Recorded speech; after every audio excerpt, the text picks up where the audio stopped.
Pak Saiful. Waalaikumsalam Bu, sehat. Alhamdulillah, apa kabar Pak Saiful? Alhamdulillah Bu, baik. Ibu gimana Bu kabarnya? Alhamdulillah, sehat. Meskipun keadaannya lihat Pak Saiful kurang enak nih. 2 hari ini kurang fit Bu. Tapi tetap semangat ya Pak Saiful. Alhamdulillah Ya? tetap semangat. Insya Allah. Ya. Alhamdulillah. Baik Pak Saiful, pada hari ini kita bisa bertemu lagi secara langsung untuk mengadakan pendampingan yang keempat ya Pak ya. Ya baik Bu. Adapun pada kegiatan hari ini kita akan mengadakan observasi pembelajaran di dalam kelas mungkin Baik ya. Bu, baik Bu. Bapak sudah melihat di LMS mungkin apa yang harus Bapak lakukan Oh sudah. pada hari ini. Bapak sudah siap RPP-nya? Sudah. Alhamdulillah. Berarti mungkin kita sama-sama ya Pak ya mengadakan observasi pembelajaran. Baik, baik. Baik, Bapak sebelum ke sana saya menanyakan dulu selama sebulan ini nih Bapak telah melakukan apa saja? Selama sebulan ini kan saya menerapkan pembelajaran diferensiasi kaitan dengan apa sih penerapan PSM, pembelajaran sosial emosional. Ternyata itu sebelum belajar dimulai PSN-nya anak-anak menyenangkan Bu. Jadi kita dapat membuat anak-anak jadi rileks sebelum pembelajaran. Yang kedua menanyakan kesiapan anak-anak belajar. Dan yang kedua ya saya belajar menerapkan berdasarkan minat anak. Jadi kan kalau dulu kan kita kan bagaimana kata guru ya. Sekarang kan bagaimana minat anak dalam belajar maunya apa ya kita mengikuti, karena sifatnya kan kita sebagai fasilitator ya. Jadi selama ini sudah melaksanakan Sudah, ya selama sudah. sebulan, alhamdulillah hebat, bagus Pak. Mungkin kita 3 bulan sekarang ke 4 bulan ya Pak ya. Baik. Sudah mau menginjak modul 3, kemarin selama sebulan kebelakang modul kedua sudah diterapkan di sekolah Bapak Ya. atau sudah di-share ke teman-teman Pak? Saya kemarin udah melakukan diseminasi Bu, karena saya merubah strateginya Bu. Biasanya kan diseminasi kan secara global, menurut saya kan nggak efektif. Akhirnya saya panggil kayak macam apa tuh ya, komunitas praktisi. 4 orang saya panggil ke ruangan ini, kita diskusi. Dan terakhir kemarin saya di tempat pertanian saya itu saya ini Bu, panggil ada PPL yang saya memberikan pengetahuan kepada mereka, ternyata belum tahu pembelajaran PSE itu apa. Hari Jumat Bu, saya menerapkan ke mereka karena Ketiganya itu nanti melakukan asesmen Pak. ya, Nanti Bapak apakah Bapak dalam kegiatan KBM nanti melaksanakan asesmen atau bukan baik atau tidak, itu aja. ya, baik, Dan kegiatan itu yang akan kita laksanakan pada hari ini ya Pak ya. baik, baik, Kita sama-sama belajar. baik. Silahkan nanti Bapak tampilkan yang terbaik gitu ya. Mudah-mudahan Bapak hari ini tetap kuat dan sehat. Amin, sehat. Oke, ada pertanyaan Bapak untuk kegiatan pada hari ini? Nanti kan selama di kelas kan berarti yang dinilai kan dari pembukaan, kegiatan inti, terus kegiatan penutup yang ingin ditutup dengan evaluasi ya Bu ya. Iya, Berarti nanti saya harus pakai ada media pembelajarannya ya. betul. Ya mungkin nanti saya akan menggunakan Infocus ya Bu ya. Ya, silakan Pak, silakan. Baik. Jadi yang tadi ya 3 poin utama yang Bapak harus lakukan. Di samping salah satunya tadi bagaimana cara Bapak mengajar di kelas yang tadi kegiatan inti, kegiatan awal, inti dan akhirnya. Ya. Seperti itu ya Pak ya. Baik. Jadi paham ya Pak? Paham. Oke, kalau sudah gitu, mari kita laksanakan di kelas.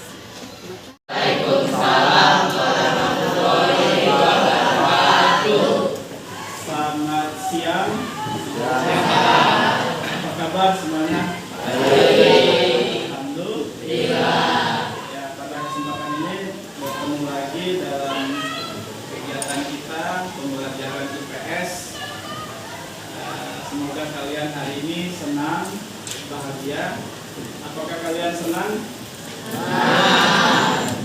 Ada yang nggak masuk apa enggak? Siapa? Ketua kelas mana ketua? Siapa? Adis.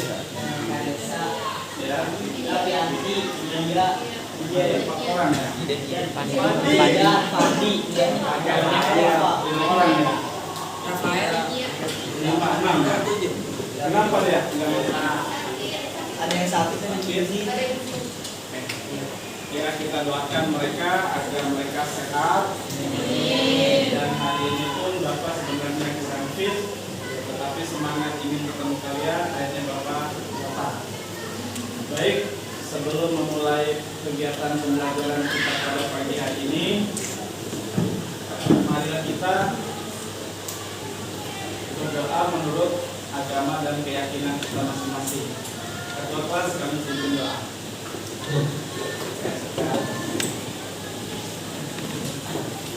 Siap. Sebelum kita mulai pelajaran IPS, alangkah baiknya kita berdoa untuk kita dan anak masing-masing. Mulai.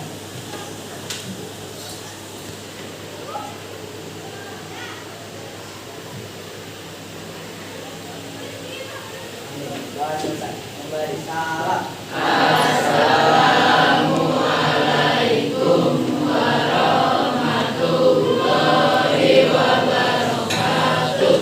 Oke, terima kasih. Tepuk tangan dulu untuk ketua kelas. Ini kita akan mempelajari tentang perdagangan antar daerah dan antar pulau. Tujuan pembelajaran pada hari ini adalah mengidentifikasi atau menyebutkan atau menghubungkan keterkaitan antara perdagangan antar daerah, antar pulau di negara Indonesia. Yang kedua adalah melakukan penggalian informasi dari sumber-sumber belajar dalam bentuk misalnya video. Nanti sebelum kita memulai ini ada tayangan video yang dapat kalian jadikan media pembelajaran agar dapat memahami apa sih artinya perdagangan antar daerah dan antar pulau. Namun sebelum kita memulai, kita relaksasi dulu sejenak. Masih ingat relaksasi mindfulness-nya ya? Duduk yang santai banget. Bapak kasih waktu sekitar 2 menit. Hilangkan pikiran yang jauh di sana. Hari ini kalian sedang senang, hari ini kalian belajar yang menyenangkan. Oke? Tutup matanya secara perlahan. Jangan langsung tutup matanya nanti pusing. Oke, hitungan ketiga kalian tutup mata. 1, 2, mulai. Tarik nafas, buang nafas. Kalian ambil energi positif di atas langit sana, masukkan ke dalam otak kalian, kemudian turunkan. Hari ini kalian ingin menjadi orang yang hebat, turunkan, masukkan energi positif yang putih, masukkan ke otaknya. Terus tarik nafas, buang nafas, tarik nafas, kemudian buang nafas lagi.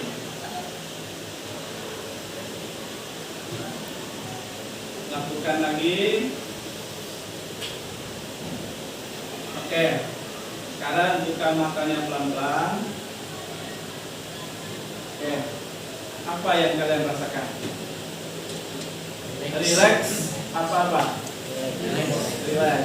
Artinya kita dapat memulai pelajaran pada hari ini dengan relax, santai. Tadi Bapak sudah sampaikan bahwa pelajaran kita hari ini adalah tentang perdagangan antar daerah. Siapa yang tahu perdagangan antar daerah? Pada kesempatan kali ini kita akan mempelajari tentang perdagangan antar daerah atau antar Kalian pulau. perhatikan dulu sambil perhatikan ininya.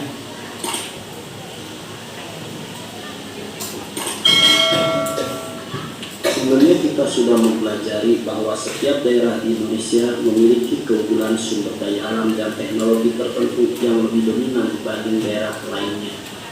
Seperti Papua yang memiliki cadangan emas, perak, dan tembaga terbesar di Indonesia.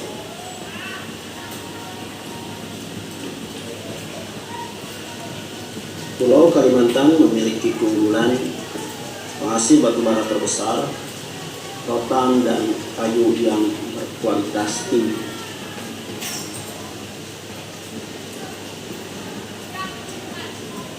dan Pulau Madura merupakan penghasil garam terbesar se-Indonesia.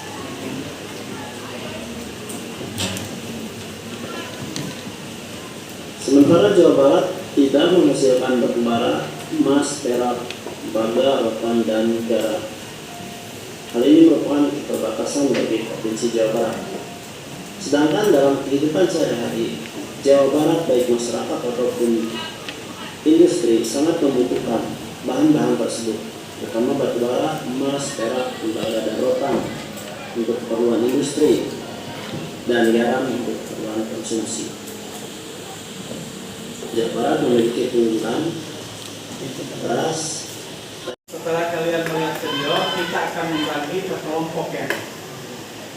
Jadi saat ini kan kita kan jumlahnya 42. Tadi nggak masuk, kita bagi kelompok 4 orang. Oke, mulai dari sekarang. 1, 2, 4, 4 langsung berhadapan. Medianya dibalik langsung 4. Langsung 4. Sudah, ada apa ini? Ada berhadapan. Kamu ke sini. Kamu ke sini. Kamu ke sini. 4. Ini yang ini ke sini. Kamu. Ini kamu ke sini. Kamu gabung ke sini. Biar 5. Kamu ke sini. Biar 5. Kamu ke sini. Gabung ke 5 ke sini. Satu lagi ke sana. Oke, dah bagi. Langsung.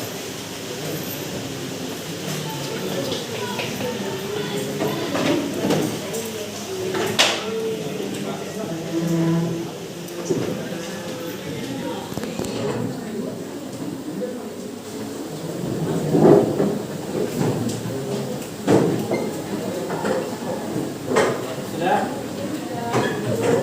Yang ini mana kelompok?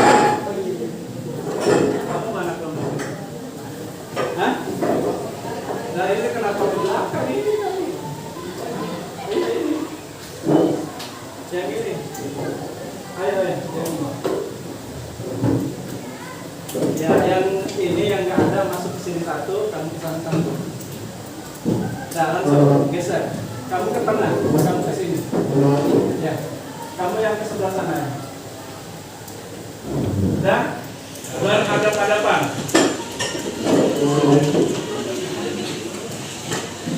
Oke, kalian tadi sudah melihat belum videonya? Saya diskusinya. Sekarang kita prestasi Bapak kita 3 kelompok ya. Ya.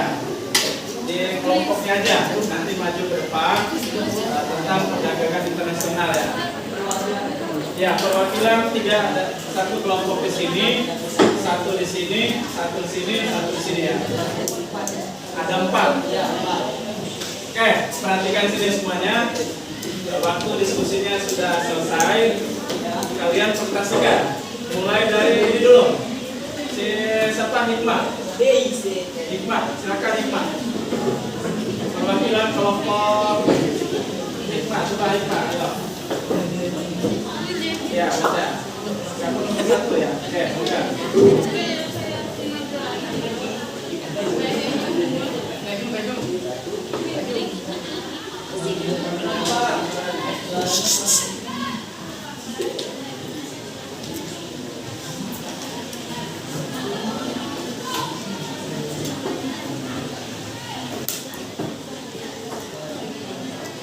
Tepuk tangan dulu untuk Hikmah. Yang ini Okta, silakan Okta. Perwakilan. Hah? Ayo Okta ini.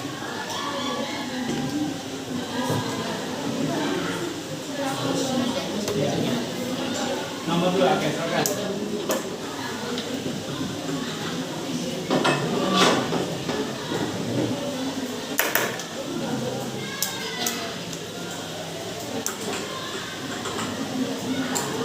Oke, silakan.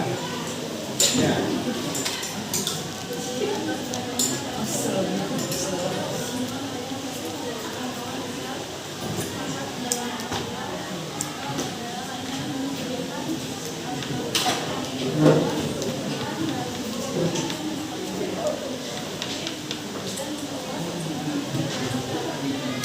Oke, tepuk tangan untuk Pak.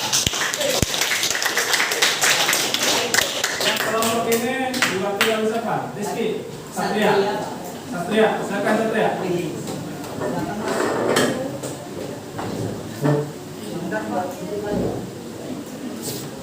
Mana kamu duluan, kelompok ini duluan. Oke, silakan. Ya.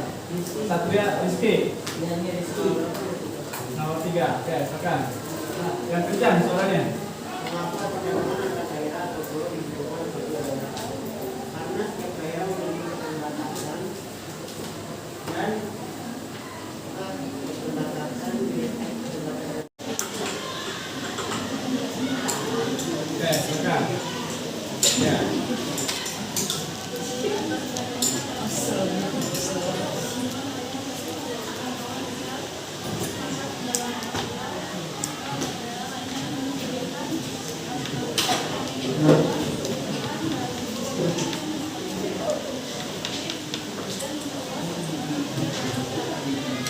Oke, tepuk tangan untuk Pak.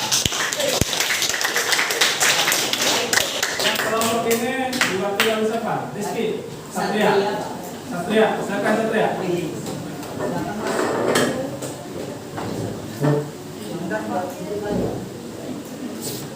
Mana kamu duluan, kelompok ini duluan. Oke, silakan. Ya. Satria, Rizky. Yang Rizky. Nomor 3, oke, silakan. Yang kencang suaranya.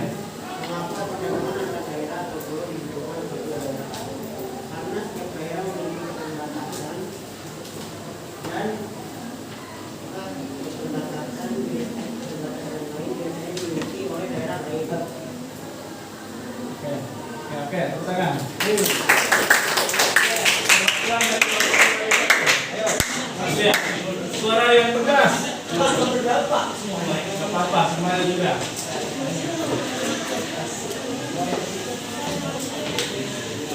Oke. Satu, apa yang kalian ketahui terkait perdagangan antar daerah atau antar pulau? Perdagangan antar daerah antar pulau adalah perdagangan atau pendistribusian barang yang dilakukan oleh dua daerah atau pulau dalam satu batas wilayah negara atas dasar kesepakatan bersama. Dua, berikan satu kali tujuan perdagangan antar daerah atau antar pulau. Tujuan dari perdagangan ini adalah untuk memperluas jangkauan perdagangan dan dapat mendapat jumlah konsumen serta dapat memperoleh keuntungan. Tiga, kalau perdagangan antar daerah pulau atau antar pulau dibutuhkan suatu daerah atau suatu pulau karena perdagangan ini bisa meningkatkan kesempatan kerja bagi masyarakat. Karena dengan adanya perdagangan ini, maka kawasan perdagangan menjadi lebih luas.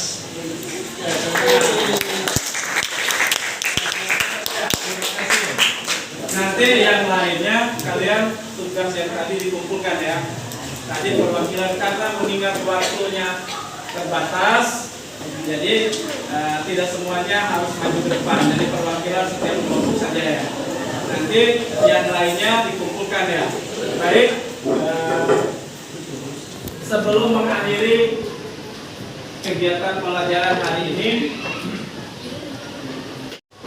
dari pembelajaran kita hari ini, Satria, apa? Perdagangan antar daerah itu apa? Kesimpulan kamu dari apa? Kesimpulannya itu perdagangan antar daerah atau antar pulau bisa meningkatkan kebutuhan bagi suatu daerah atau pulau lain, karena berdasarnya kan di Pulau Jawa hanya ada bahan-bahan pangan untuk sayur-mayur. Ternyata di Pulau Papua banyak sumber-sumber alam hayati. Dari Papua kita distribusikan ke Pulau Jawa, dan dari Jawa didistribusikan ke Pulau Papua. Oke, tepuk tangan untuk Satria. Negara Indonesia itu kan banyak sumber daya alamnya ya. Tetapi setiap daerah memiliki sumber daya alam yang berbeda. Seperti yang kita pelajari hari ini, kita ambil contoh Jawa Barat dan Papua ya. Papua memiliki kelebihan emas, perak, dan tembaga, sementara Jawa Barat memiliki kelebihan yang beras, sayur mayur ya. Oke? Itu yang dapat disampaikan pada pembelajaran hari ini. Semoga kalian sehat selalu. Dan untuk pembelajaran ke depan kita akan mempelajari tentang perdagangan internasional ya. Hari apa lagi Bapak? Sekarang hari Senin, hari Rabu ya. Hari Rabu kita akan mempelajari tentang perdagangan internasional ya di kawasan ASEAN. Sebelum mengakhiri kegiatan pembelajaran pada siang hari ini, mari kita tutup dengan sama-sama berdoa. Berdoa dimulai.